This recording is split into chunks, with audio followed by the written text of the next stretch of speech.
Hola, nosotros vamos a presentar la digestión enzimática. Nuestro equipo está conformado por Jania Paula León, María José Briones y yo, Miranda Daniela Santarriaga.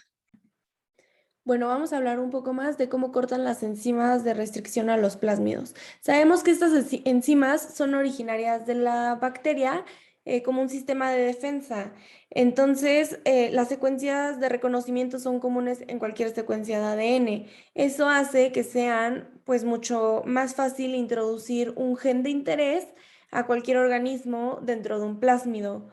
Son proteínas de bacterias que su función es actuar como un sistema de defensa contra el ADN que puede ser extraño y por lo tanto dañino. Sabemos que las enzimas de restricción cortan el ADN extraño en pedazos muy pequeños con el fin de hacerlo menos dañino. Bueno, pues sabemos que las enzimas de restricción tienen sitios activos específicos que reconocen a un sitio de restricción particular en una secuencia de ADN. Aquí tenemos ejemplificado cómo aquí reconoce el sitio y la enzima va y corta, ¿no? Bueno, para evitar que las enzimas de restricción corten su propio ADN, las bacterias utilizan una enzima llamada enzima metilasa para añadir un grupo de metilo a su propio ADN con el fin de protegerse. Existen tres tipos de enzimas de restricción. Cada enzima de restricción va a reconocer y va a cortar una secuencia de ADN única. Por ejemplo, la enzima ECORI reconoce la secuencia del par GAA-TTC y la enzima ALUL reconoce la secuencia del par de bases AGCT y la enzima JAEL reconoce la secuencia de par de bases GGCC. Bueno, sabemos que existen ciertas condiciones pues, a considerar para las enzimas, ¿no? A temperaturas muy altas las enzimas se desnaturalizan y pierden su forma y su funcionalidad. También el pH óptimo es muy importante, pues cuando el pH se aleja de este rango óptimo, las enzimas de restricción sufren cambios de forma que limitan su capacidad de cortar los sitios de restricción y también hay que tener en cuenta la presencia de cofactores. Bueno, como ya se dijo, la función principal de las enzimas de restricción es cortar el ADN en sitios muy específicos. Esto lo hace al cortar el enlace de hidrógeno que une a las bases. Como se puede ver en la imagen, un ejemplo es cómo se rompe el enlace entre la adenina y la timina.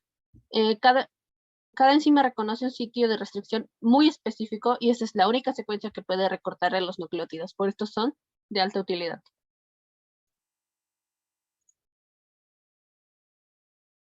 Pero ¿cómo exactamente lo hace esto? Además de romper el enlace de hidrógenos, hay dos formas principales en las que pueden cortar. El primero es un corte recto, como se ve en la imagen, que corta de un lado al otro. Y el segundo es un corte con extremos cohesivos, donde quedan extremos sobresalientes que luego pueden usarse para volver a unirse. Uno de los usos principales es crear el ADN recombinante, donde se retira cierta secuencia del gen o se parte el ADN para poder insertar un gen en este vector creado. Pueden también usarse debido a su especificidad para identificar algunas diferencias en las secuencias de ADN, incluso las que son de solo un nucleótido. Para esto es importante elegir la enzima de restricción correcta a usar. Estas enzimas pueden cortar entre 4 a 8 pares de bases. Las más cortas solo cortan 4. Hay que tomar en cuenta que es más común encontrar una secuencia de 4 pares de bases en un ADN que una de 8. Por eso es de mayor utilidad usar una enzima que corte más pares de bases para que se encuentre menos veces esta secuencia y sea más específica. Otra de los factores a tomar en cuenta para elegirla es la ubicación y la frecuencia de los cortes. Hay que cortar en lugares específicos donde se incluya el primer y a otras secuencias del ADN que le den funcionalidad al gen que se necesita. Por lo tanto, hay que cortar a cada lado del gen de interés para no solamente cortar un corte, sino separarlo por completo y además dentro de la columna del plásmido. Bueno, entonces ahora platiquemos de cómo generar un plásmido recombinante.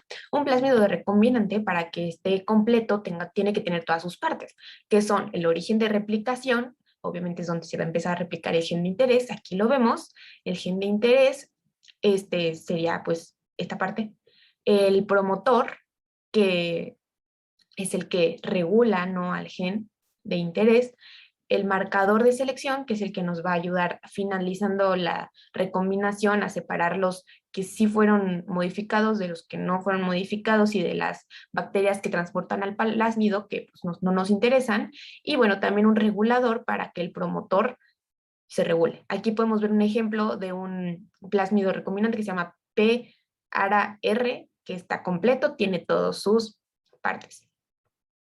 Luego, bueno, para que el gen se inserte en donde debe de ir y el plásmido se corte donde se debe de cortar, se utilizan enzimas de restricción y se utiliza una característica muy específica que se llama extremos cohesivos, que significa que un extremo va a complementar perfectamente al otro extremo de la cadena. En este caso, el plásmido el extremo cohesivo del plásmido va a completar el extremo cohesivo del gen y se van a juntar en donde tiene que juntarse. Igualmente, para que el gen se inserte en la dirección correcta, como por ejemplo aquí se presenta que vaya hacia acá y no al revés, se deben de utilizar también más enzimas de restricción e igualmente para prevenir que el gen se vuelva a juntar con sí mismo antes de que que el plásmido, perdón, se vuelva a juntar consigo mismo antes de que se inserte el gen. Y finalmente, para hablar de la digestión enzimática, que es todo este proceso en el que pues se digiere, se corta el plásmido, se mete el ADN y todo eso, se necesita principalmente DNA, las enzimas de restricción, el buffer necesario y el agua. Y se tiene que tener cuidado con que el pH y las concentraciones de las sales estén como deben de estar, que se haga un blanco para que sea el control, que no hay, en donde no hay enzimas, para que podamos darnos cuenta que el resultado de la electroforesis efectivamente se debe a las enzimas que cortaron y no a que nuestro DNA ya estuviera degradado previamente. Y como estamos trabajando con DNA y enzimas, se necesita mantener un baño de hielo para prevenir su degradación. Entonces, primero tenemos que calcular las cantidades que vamos a utilizar de cada elemento para cada tubo, ya sea de vector o de gen a insertar.